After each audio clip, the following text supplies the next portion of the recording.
All right, now that we've gone over functions a little bit, let's talk about linear functions in particular. So we'll talk about, in 1.5, we'll talk about linear functions and systems of linear equations in two variables. So to begin with, let's review how to solve a linear equation. If you don't know how to do this, you're in the wrong class, okay? But just to make sure we're on the same page, let's do it. So what we need to do is get all of our x's together on one side and all of our constants together on the other side. So I'm going to move the 7x over. So I'm going to subtract 7x over to the other side. And then I'm going to add 3 over to the other side. And then once you've done that, you can divide by the coefficient to get your answer. So there's the solution. The solution set would be -3. The singleton set, -3. Okay? So there's that one. Part B is maybe a little more challenging. Give the video a pause, see if you can do it. I'm going to work out my solution without talking.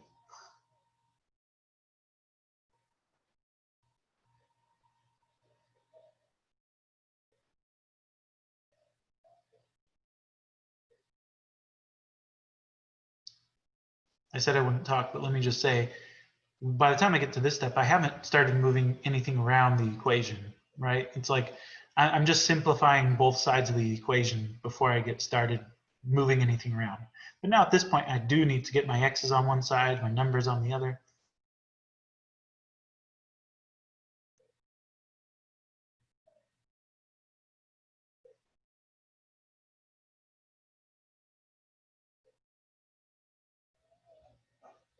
Okay. I make mistakes sometimes, so so go easy on me, but you should get 1/2, I think, right? 9x minus 5x, 4x. Then you add the 5 over, -3 plus 5 is 2. Yep, 2 divided by 4 is 1/2. Okay.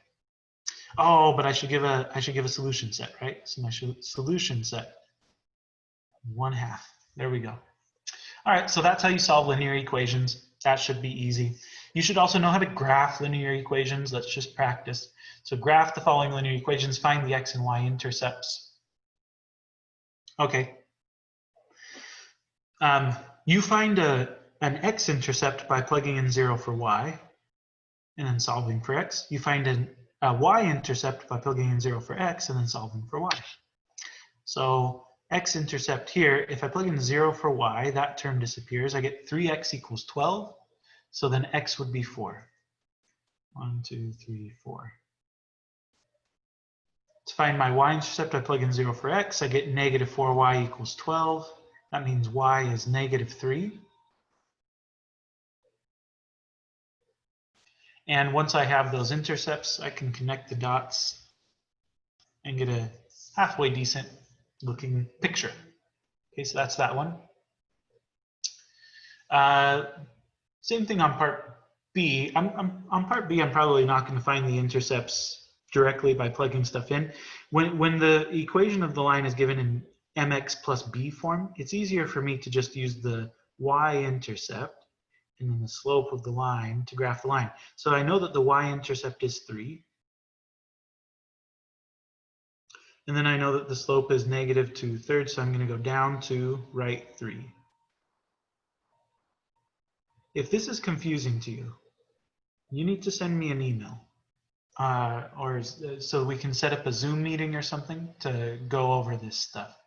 But I'm not going to take the time in a pre-calculus class to rehash how to graph a straight line. This is something you should know how to do, so this is just review. Comparing part C and D, these things kind of mess students up a lot. But part C is saying x equals 3, part D is saying f of x equals 3, and there's a pretty big difference in the way the line ends up looking, right? So if you have a statement that says x equals 3, notice that y doesn't even, y is not even involved here. So this is kind of like saying, well, y can be whatever you like as long as x is 3. So y could be 0 as long as x is 3. Y could be, you know, whatever number this is as long as x is 3. Y could be -2 as long as x is 3. And if you keep plotting those points, what you notice is that you get a vertical line. that goes through x equals 3. So x equals blah is a vertical line, right? X equals number is always a vertical line that goes through that number. In a similar way, f of x equals 3 is going to be a horizontal line that goes through 3. Because we're saying the output value needs to be 3. It doesn't matter what the input is, right? X doesn't show up here at all. So it doesn't matter what the input is as long as the output is 3. So the input could be 0 as long as the output is 3. The input could be whatever number this is as long as the output is 3. The input could be -2 as long as the output is 3. And if you keep plotting those points, then you get a horizontal line that goes through y equals 3. Okay, so that's how those work. This one, let me look at, yeah, this one, be very careful not to confuse it with f of x equals 3x. Now that's a completely different scenario, right? F of x equals 3x, this thing would have a y-intercept of 0 and a slope of 3. So you go up 3 over 1, or you could go down 3, left 1, right? So that would be this line, okay? So this is f of x equals 3x. But this is f of x equals 3, okay? And this is x equals 3. So hopefully that makes sense. If it doesn't, you might be in trouble. you might be in the wrong class. Okay. We can also write equations for lines given some information about them. So for example, if we wanted to find the equation of the line that goes through 2 points, the first thing you should do is find the slope of the line. And then once you've found the slope of the line, the way that you find the equation for the line, there are a couple different approaches you could take.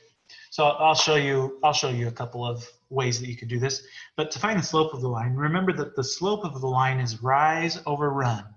So it's the change in your y over the change in your x, right? Rise over run. So it's the change in y, right? y2 minus y1 over the change in x, right? x2 minus x1. Careful with the negative signs. So that's going to be 6 over 2 minus -5 is the same thing as 2 plus 5. That's 7, right? So the slope here is 6/7. Now to find the equation for the line, there are a couple things you could do. One thing you could do is you could just say, well, I know that y equals mx plus b, right? That's what I want the line to look like. And I can use one of these points to plug in for x and y. It doesn't matter which one. You'll get the same answer either way. So I'll use this first one. I can say y equals mx plus b. And you don't know b. You can solve for it, though, right? So you can say 1 equals -37 plus b. I add this over to the other side. Now 1 is the same thing as 7 over 7, right? So if I add 30 over 7 to 7 over 7, I'm going to get 37 over 7. So I get 37/7 equals b.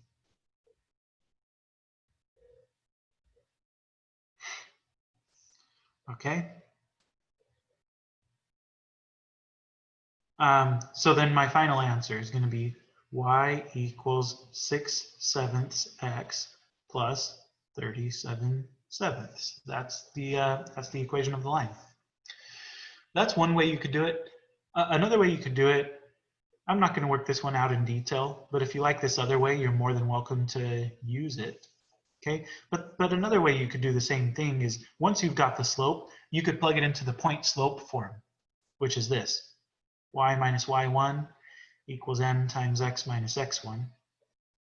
So like in this case, if I used the same point that I used before, I would say y minus y1 equals m times x minus x1.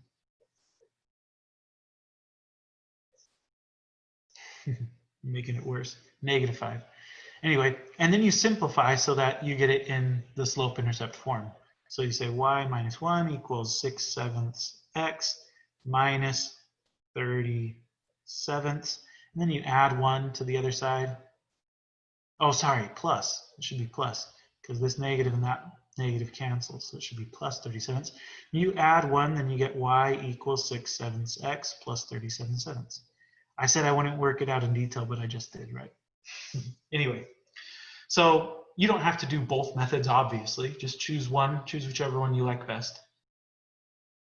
But that's the idea there.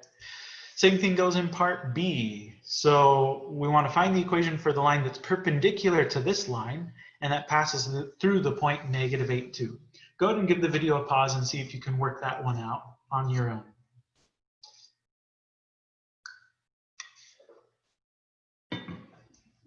Okay, here's my solution.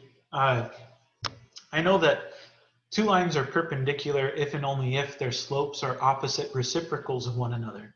So I can find the slope to the line that I'm interested in if I can find the slope of this line, and then I'll just take the opposite reciprocal. So let me find the slope of this line first. To find the slope of this line, there are a couple things you could do. You could plug in something for x and then solve for y, and then plug in something different for x and solve for y. That way you get 2 points that are on this line, and then you can find the slope the way that we did before. A much easier way to do it, though, would be to just solve this equation for y so that you get it in y equals mx plus b form, and then you can see exactly what the slope is, right? So if I solve this thing for y, I'm going to say 4y equals -3x plus 2, and then I divide through by 4 to get y equals -3/4 x plus 1/2. So that tells me right there that the slope of this line is -3/4. So the slope of the line that I'm interested in is positive 4/3, right? It's the opposite reciprocal because my line is perpendicular to this line. If my line were parallel to this line, then I would use the same slope, right? Parallel lines have the exact same slope. But I want the perpendicular line, so it's going to be the opposite reciprocal, right? Because it's perpendicular. So the slope of the line I'm interested in is 4/3. So I have the slope of the line, and then I also know that this line goes to the point -8, 2.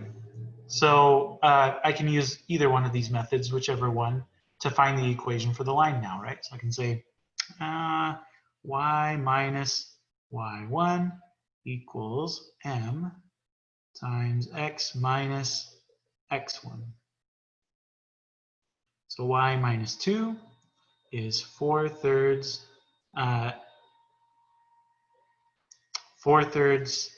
time. Well, let's just go ahead and distribute it. It's 4/3 x. So here I would have a positive 8. 8 times 4 is 32. So say plus 32/3. And then if I add 2 over to the other side, 2 is the same as 6/3. So if I add 6 more thirds to the 32/3 that I already have, I'm going to end up with 38/3, right?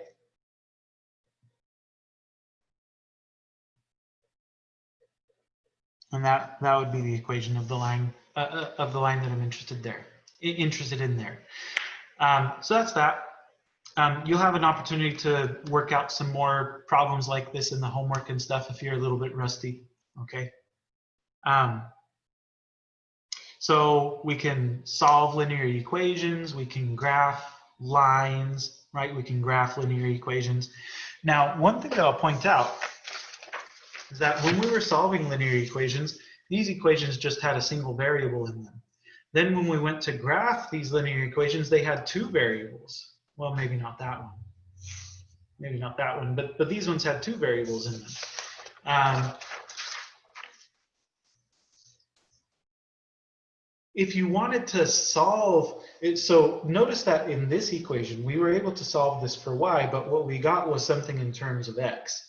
If you want to be able to solve an equation like this and get a unique value, like get a unique number, then you have to have a second equation in order to get a unique solution, right? In other words, another way to view lines is that lines are the solution sets to an equation in one variable. Or sorry, an equation in 2 variables. So lines represent the solution sets to an equation in 2 variables. If you want to get a unique solution, then you need 2 equations, okay? And the solution is going to be the place where the 2 lines intersect, right? So it's natural then to look at systems of equations. So we'll talk about systems of 2 equations here, and then we'll talk about systems of 3 equations in the next section, okay? But a system of linear equations in 2 variables is something like this. Some texts use a little curly brace on the side to indicate that these 2 equations go together. They're part of the same system. And then some texts leave that part off, mostly because it's difficult to typeset, I think. but I'm going to use the little curly brace to indicate that we've got a system. So a solution to a system in 2 variables is an ordered pair, x, y, that satisfies both of the equations. Okay. Graphically, this means that a solution to a system is a point where the lines intersect. Okay. Algebraically, there are 2 ways to solve systems. One way is to solve by substitution, and the other way is to solve by elimination. Or sometimes this is called the addition method, right? Elimination, addition, same idea.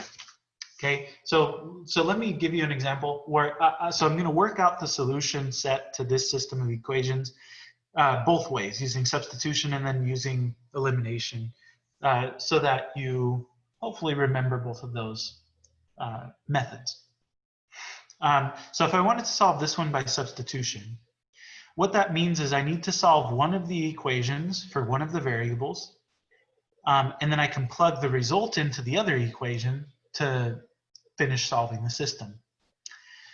It doesn't matter which equation you use, and it doesn't matter which variable you solve for. However, there are usually easier and harder ways to do it. So your intuition you'll have to develop, right? You'll have to develop your intuition to know which one to solve for. If I'm looking at this and I want to solve by substitution, my inclination is to go with the top equation and to solve it for x, because that's just going to require me to add y to the other side. No big deal. If I wanted to solve the bottom equation for y or something like that, I would have to move 3x over, and then I'd have to divide by 5. And then if I divide by 5, I'm going to get all these fractions in my answer, and it's going to be really nasty to have to work with. So I don't want to do that for sure. But I'll take the top equation, x minus y equals -4, and I'll solve it for x by just adding y to the other side. So I get x equals y minus 4. Now I can take this equation and I can substitute it for x. So instead of writing x, I can write y minus 4. And that's nice because that's going to transform my bottom equation so that it's just a single equation in a single variable, right? So I'm going to have 3 times x plus 5 times y equals 36. Okay? And then you just solve from there, right? 3y minus 12 plus 5y equals 36. So 8y minus 12 is 36. That means 8y is 48. That means y is 6. Now you're not done at that point, right? You know that y is 6, but you also need to know what x value corresponds to a y value of 6. So you need to take this and plug it back in. Now it doesn't matter where. You can plug it in here or here or here. You'll get the same answer regardless. So I'm going to plug it in here because that's where it seems easiest. So I'm going to say, okay, so x equals y minus 4, right? So x equals y minus 4. That means x is 2. So my solution is the point 2, 6. It's an ordered pair, so it's important you get it in the right order. You need to have it x, y, so 2, 6. And that would be my solution set. That's my only solution, so that's my solution set right there. Okay, so that's how I would solve this thing using substitution.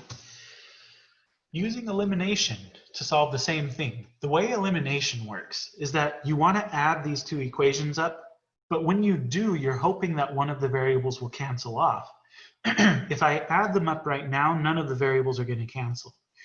So I have to fix it up first. So sometimes you have to multiply one or both of the equations by a number so that when you add the resulting equations together, one of the variables cancels. In this case, I could multiply the top equation by -3 and then add the top and the bottom, and the x's will cancel. Or I could multiply the top equation by a +5, and then when I add the top equation and bottom equation, the y's will cancel. It doesn't matter. You can do it either way. You could also multiply the bottom equation by 1/3 or something like that, and then subtract the two equations, and the x's would cancel. I mean, I wouldn't recommend going that crazy, but I might do something like -3 times the top. So then I get -3x plus 3y equals +12. And then the bottom equation stays the same. Then I can add these up.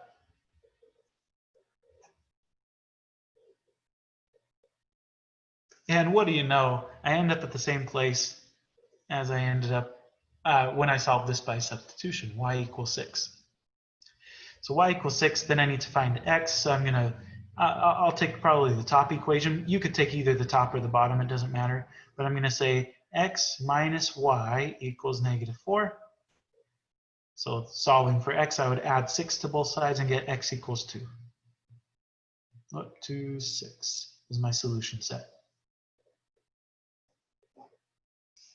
Okay, so that's how elimination works. Generally speaking, I do like elimination a little bit better. There are some circumstances where I would use substitution, but for the most part, I prefer elimination. I think it's a little slicker. I think it's a little quicker. But anyway, that's that.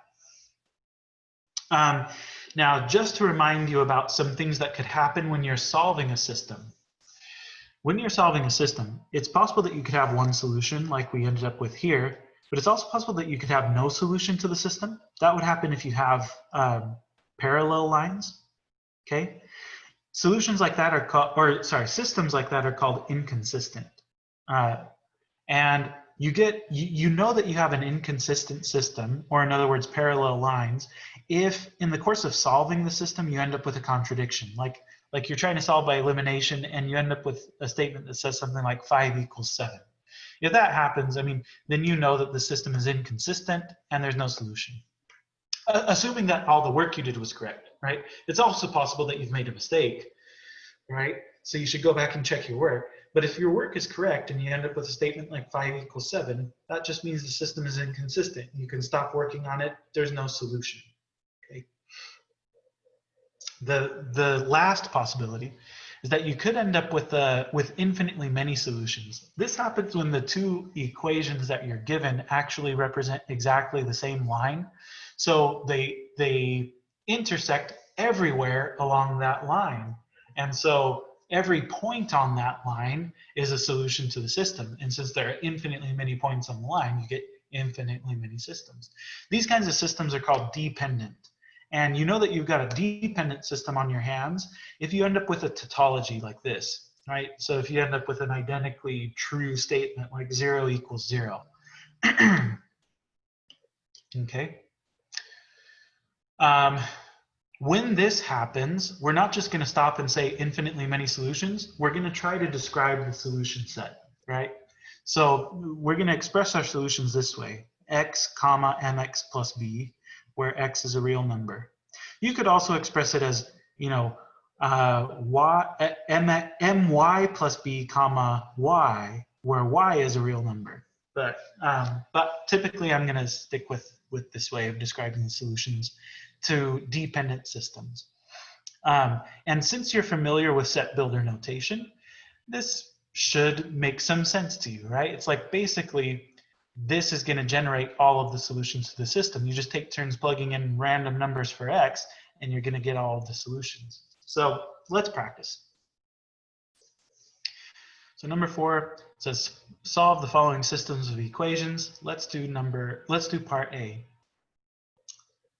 So looking at this system, I definitely don't want to solve it by substitution. I'm going to end up with all kinds of fractions if I try.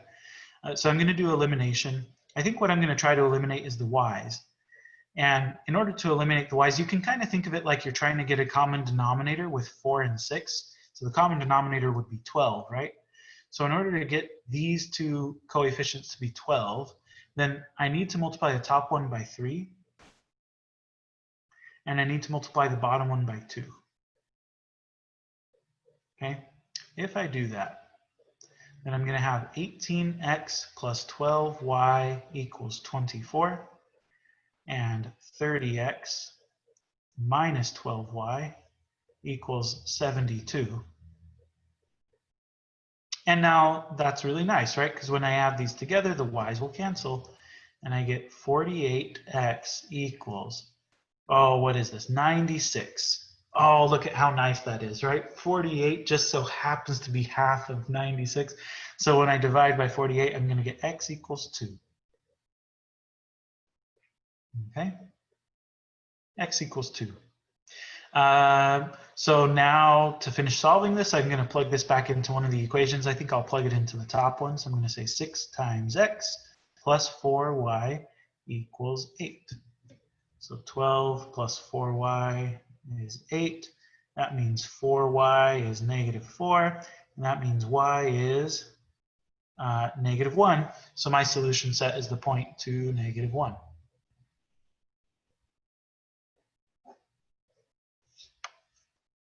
Okay, so that's a pretty straightforward one.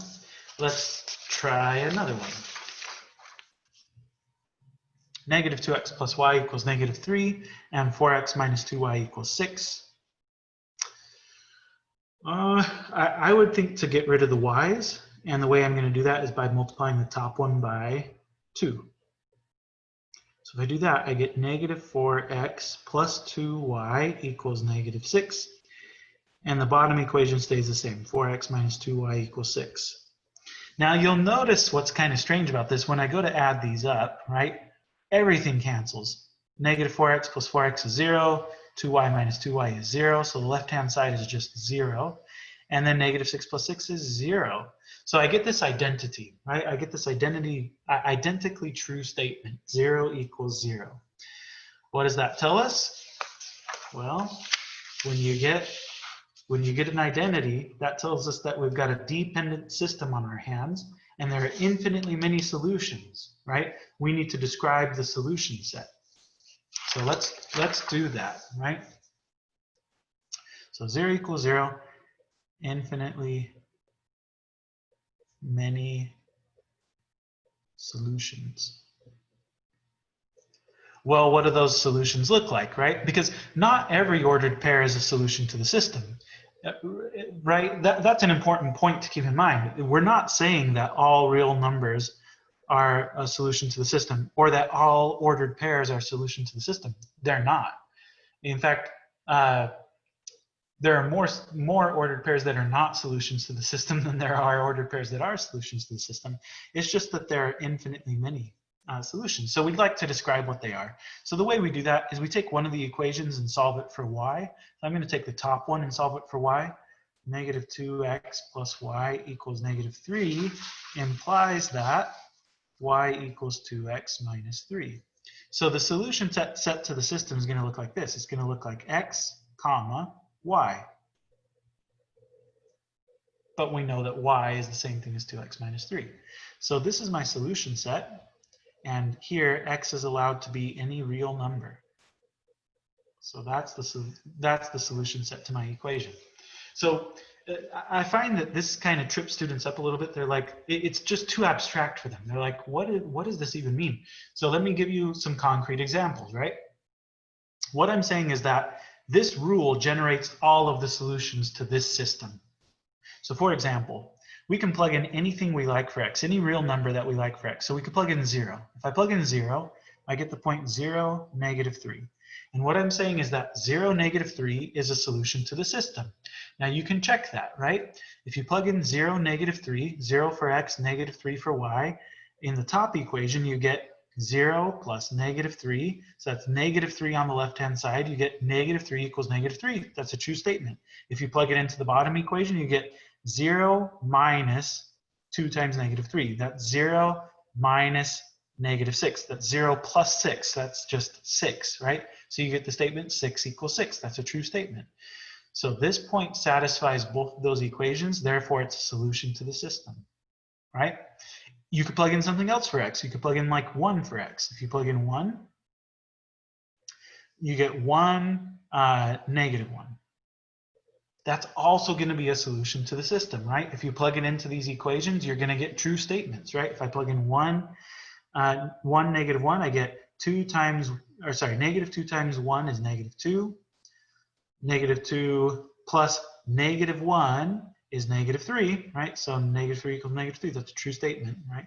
If I plug it in the bottom one, I'm going to get a true statement as well, right? And so on and so forth. So whatever number I plug in for x here, it's going to generate a solution to the system. That doesn't mean that every ordered pair is a solution to the system. For example, the point 0, 5 is not a solution. It doesn't have this format, right? And if you plug it into these equations here, you're not going to get true statements. Okay? So this is the solution set. It's all of the points of the form x comma 2x minus 3, where x is a real number. Okay, let me give you another example. 2x minus y equals 5 and negative 2x plus y equals 7. This is already set up for us to just add and cancel off. Actually, both the x's and the y's cancel, right? 2x minus 2x is 0. Negative y plus y is 0. So the left-hand side is just 0. Excuse me. Meanwhile, the right-hand side is 12. So we get the statement that 0 equals 12, which is false, right? It's a contradiction. This tells us that there's no solution. And if there's no solution, then your work is done. There's no solution set to try to describe, right? The solution set is empty. There's no solution, right? So we like these ones. They require the least amount of work. But there you go. All right, so this was a dependent system. This was an inconsistent system.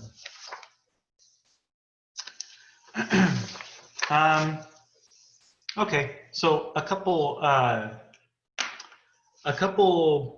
application problems here.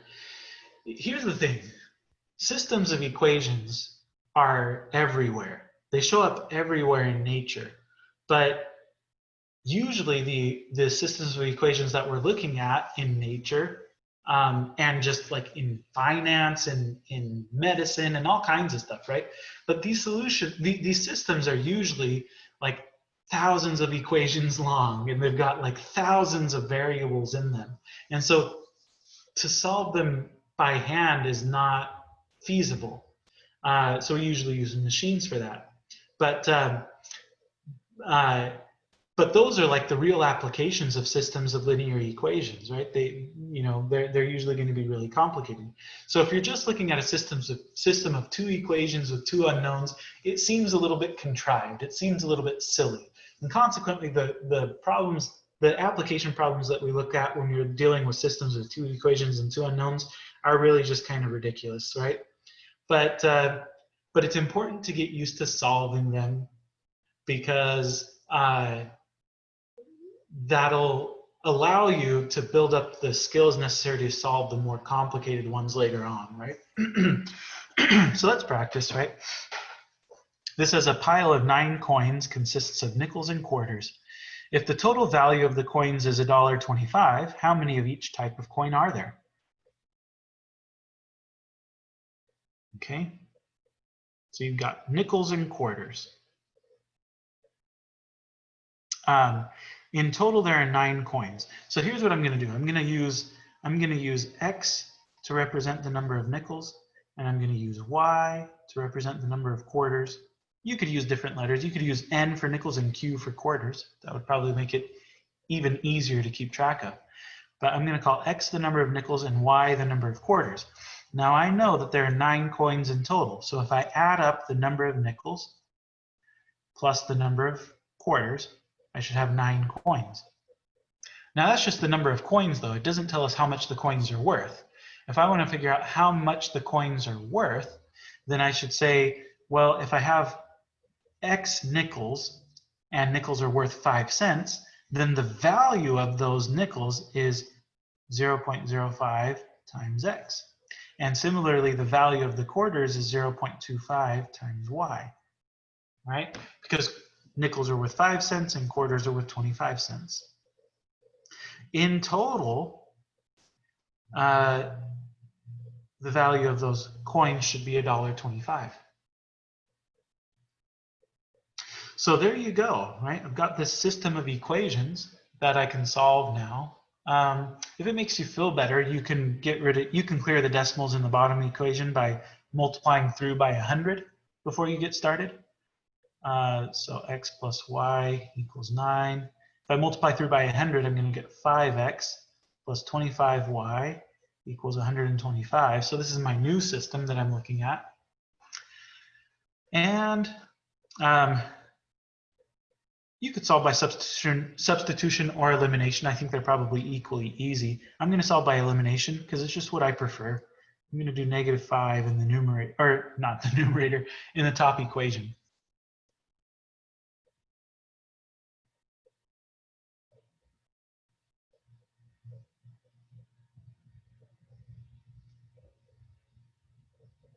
And then I add these things up.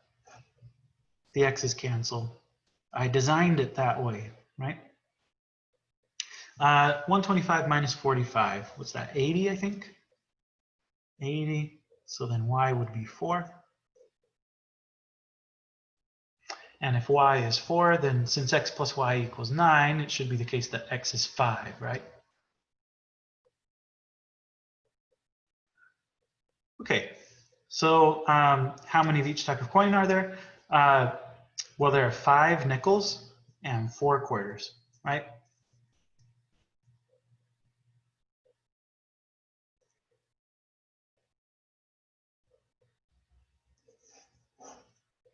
So that's that. Okay, kind of a cheesy example, but that's why we look at systems, is to be able to solve things like this. In the next section, I think we'll talk about some more applications that start to get a little bit more interesting. But anyway, that's that. One thing that I want to say before I end is that the using a curly brace here when you're dealing with a system of equations can maybe make it seem a little bit like the piecewise functions that we looked at in section 1.4. So I just want to point out that they are different. To help you distinguish between them, note the location of the equal signs, right? So when you're dealing with a piecewise function, you have a statement that says your function, f of x, equals a couple of rules, right? Whereas when you're dealing with a system of equations, you don't have an equal sign out here. You don't have anything telling you that you have a function that equals something else. Instead, you just have 2 linear equations, right? So you have equal signs in here, no equal sign out there, right? So this thing is a piecewise function. It gives you a list of expressions, right? These are just expressions, they're not equations. So the stuff to the right of the bracket is just expressions, whereas here the stuff to the right of the bracket are equations, right? Anyway, let me give you an example where we graph each of these types of things. So let's graph the system, and then let's graph the piecewise function, this piecewise function, so that you can see the clear difference between them. So to graph a system, what that means is you're just going to graph each equation in the system individually, and then the solution is the place where the lines intersect, if they intersect, right? So to graph this thing, I'm going to plot, I'm just going to use intercepts. So I'm going to plug in 0 for x. If I plug in 0 for x, I get 2y equals 12. That means y equals 6. 5, 6. If I plug in 0 for y, I get 3x equals 12. That means x equals 4. 1, 2, 3, 4. So there's that first equation.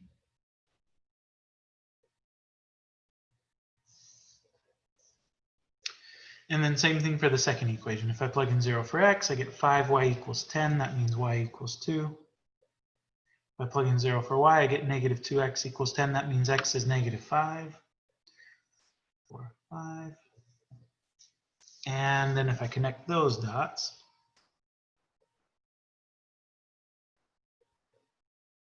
I end up with something that looks like that. And then my solution is this point where they intersect, right? That's the solution. Okay, but that's what it would look like to graph a system of equations. To graph a piecewise function, well, we would first of all graph each piece, but we're only going to graph the pieces on their corresponding domains. So I'm going to graph negative x plus 1 when x is less than 0, and then I'm going to plug in 3x minus 2 when x is greater than or equal to 0. A good place to start is at this point where the rule changes. The rule changes at x equals 0. So let's start there, right? So if I plug in 0, I get 1 for the top equation. I'm going to use an open circle, though, for that, because I shouldn't be using the top equation when x equals 0. I should be using the bottom equation when x equals 0. So using the bottom equation when x equals 0, I get 0 minus 2 is negative 2. 1, 2.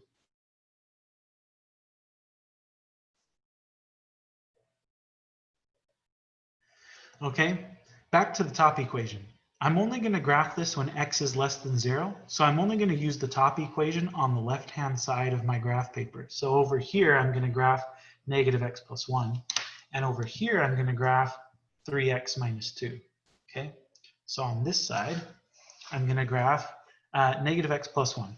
So I've got a y-intercept of 1, and then my slope is down 1, right 1. But I don't want to graph on the right-hand side. So another way to do that is to go up 1, left 1, right? Go up 1, left 1. I could keep doing that forever. But that's what that line looks like.